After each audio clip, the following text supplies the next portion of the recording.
পৰীক্ষাৰ আগৰ দিনত ভুলেও এই চাৰিটা কাম নকৰিব, কৰিলে হ'ব মহা বিপদ। গতিকে চাৰিটা কাম কি আছে মই তোমালোকক কৈ দিওঁ। তোমালোক বেছি দেৰি নকৰি ভিডিঅ'টো আৰম্ভ কৰি আছোঁ। প্ৰথমতে সমূহ ছাত্ৰ ছাত্ৰীয়ে যিটো ভুল কৰি থাকে, পৰীক্ষাৰ আগৰ দিনত একেবাৰে ৰাতি জাগি পঢ়িয়ে থাকে।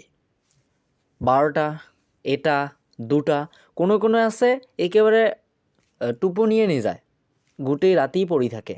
গতিকে মই তেওঁলোকক ক'ম, গোটেই ৰাতি নপঢ়িবা, কাৰণ গোটেই ৰাতি পঢ়িলে তোমালোকে পৰীক্ষাত গৈ লিখিবা কি? পৰীক্ষাত গৈ যদি টোপনি আহে তাত কি কৰিবা? সেইকাৰণে তোমালোকে পৰীক্ষাৰ আগৰ দিনত, ইয়াৰ আগত কি কৰিছা অন্ততঃ পৰীক্ষাৰ আগৰ দিনত বেছিকৈ পঢ়িব নালাগে। এইটো মোৰ হিচাপত একেবাৰে মহা ভুল তোমালোকে কৰা। সেইকাৰণে মই তোমালোকক কৈ আছোঁ, পৰীক্ষাৰ আগৰ দিনত, সেই দিনটোত, পৰীক্ষাৰ যিটো আগৰ দিন থাকিব, সেই আগৰ দিনত তোমালোকে ৰাতি জাগি পঢ়িব নালাগে, ইমান বেছি পঢ়িব নালাগে। সেই দিনটোত যিটো তোমাৰ প্ৰয়োজন সেইটো পঢ়িবা, ৰাতি জাগি পঢ়াৰ প্ৰয়োজন নাই। ৰাতি জাগি পঢ়িলে তোমালোকৰ যিদিনা এক্সাম আছে সেই এক্সামত তোমালোকৰ অসুবিধা হ'ব পাৰে। ঠিক আছে, ৰাতি জাগি পঢ়াৰ প্ৰয়োজন নাই, বেছি পঢ়াৰ প্ৰয়োজন নাই। 2 নম্বৰত কি কৰিবা, তোমালোকে ৰাতি টোপনি যোৱাৰ আগত মোবাইল একেবাৰে ইউজ নকৰিবা। ৰাতি মানে যেতিয়া তোমাৰ বিচনাত যাবা তাৰ আগত 1 ঘণ্টা বা 2 ঘণ্টা আগতে মোবাইলটো এৰি দিবা।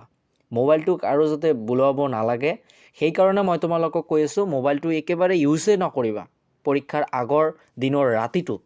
কাৰণ তোমালোকে ৰাতিত যদি মোবাইলটো টিপা, তোমাৰ মাইণ্ডটো অলপমান কেনেকুৱা হৈ যাব, যাৰ কাৰণে টোপনি অলপমান বেছি আহিব। কাৰণ মই এইটো ভাবোঁ কি, ৰাতি শোৱাৰ আগত যদি আমালোক মোবাইল অলপমান ইউজ কৰোঁ, ৰাতিপুৱা উঠোতে অলপমান প্ৰব্লেম হয়, এইটো মই ভাবোঁ। আৰু সেইকাৰণে মই তোমালোকক কৈ আছোঁ, পৰীক্ষাৰ আগৰ দিনৰ ৰাতিটোত মোবাইল ইউজ কৰিব নালাগে তোমাৰ। যদি ইউজ কৰা টোপনি বেছি আহিব, টোপনি বেছি অহাৰ ফলত ৰাতিপুৱা উঠাত পলম হ'ব, আৰু পলম হ'লে হ'ব মহাবিপদ।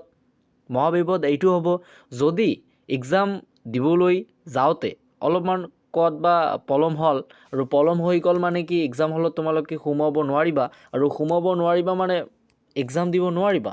গতিকে সেইটো ৰিস্ক যাতে তোমাৰ ল'ব নালাগে, সেইকাৰণে মই তোমালোকক কৈছোঁ, সেই ৰাতিটোত মোবাইল ইউজ কৰিব নালাগে। তাৰপিছত 2 নম্বৰ গ'ল। 3 নম্বৰত কি কৰিবা, 3 নম্বৰত এইটো কৰিবা যে পৰীক্ষাৰ আগৰ দিনৰ ৰাতিত তোমালোকে যিটো খাদ্য খোৱা, সেই খাদ্যটো অলপমান কমকৈ খাবা। কাৰণ বেছি খালে তোমাৰ টোপনি বেছি আহিব। ঠিক আছে, ইমান খোৱাৰ প্ৰয়োজন নাই, যিটো তোমাৰ দৰকাৰ সেইটো খাবা, মানে একেবাৰে বেছি নাখাবা। আৰু তাৰপিছত কি কৰিবা, 4 নম্বৰ, এইটো সমূহ ছাত্ৰ ছাত্ৰী এইটো ভুল কৰি থাকে যে প্ৰথম এক্সাম বুলি, যিসমূহ মেট্ৰিক পৰীক্ষা দিব, তেওঁলোকৰ এইটো প্ৰথম এক্সাম।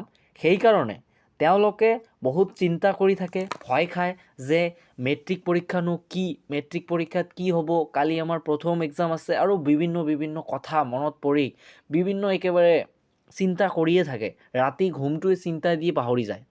সেইকাৰণে মই তোমালোকক কৈ আছোঁ, পৰীক্ষা যদি তুমি পঢ়িছা তেন্তে পৰীক্ষা ইমান কঠিন নহয়, আৰু যদি নপঢ়া তেন্তে তোমাৰ কাৰণে পৰীক্ষাটো কঠিন হ'ব। গতিকে চিন্তা কৰাৰ প্ৰয়োজন নাই, যদি পঢ়িছা তেন্তে পৰীক্ষা একেবাৰে সহজ। দেখিবা যিজন টপাৰ আছে তেওঁক সুধিবা পৰীক্ষা কেনেকুৱা হ'ল, একেবাৰে পানীৰ নিচিনা। আৰু এজন মূৰ্খ ল'ৰাক সুধিবা যে তোমাৰ পৰীক্ষা কেনেকুৱা হ'ল, কয় ভাই পৰীক্ষাটো কি যে হ'ল মই ক'বই নোৱাৰোঁ, পৰীক্ষা ইমান টাফ হয় নেকি? টপাৰজনে ক'ল পানীৰ নিচিনা, আৰু এওঁ কয় কি পৰীক্ষা একেবাৰে এনেকুৱা টান হয় নেকি?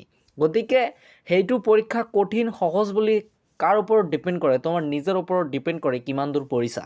গতিকে ছাত্ৰ ছাত্ৰীসকল, এই 4টা ভুল তোমালোকে নকৰিবা, আৰু কৰিলে হ'ব তোমালোকৰ মহাবিপদ। গতিকে এই 4টা ভুল নকৰিবা মানে কৰাৰ প্ৰশ্নই নুঠে। ছাত্ৰ ছাত্ৰীসকল, মই আশা কৰোঁ তোমালোকৰ এক্সামটো যাতে বহুত ভাল হয়। যিজনে মেট্ৰিক পৰীক্ষা দিব, মেট্ৰিক পৰীক্ষাতে যাতে ভাল ফলাফল অৰ্জন কৰিব পাৰা, যিজনে হায়াৰ ছেকেণ্ডেৰী পৰীক্ষা দিব তেওঁলোকেও যাতে ভাল ফলাফল এটা অৰ্জন কৰিব পাৰে। মোৰ ফালৰ পৰা তোমালোকক সকলোকে মেট্ৰিক পৰীক্ষাৰ আগন্তুক শুভেচ্ছা থাকিল। তোমালোকে মেট্ৰিক পৰীক্ষাটো ভালে দিয়া, আৰু হায়াৰ ছেকেণ্ডেৰী পৰীক্ষাটো ভালে দিয়া। ঠিক আছে, তো ছাত্ৰ ছাত্ৰীসকল, আজিৰ ভিডিঅ'টো ইয়াতে সমাপ্ত কৰিব বিচাৰিছোঁ।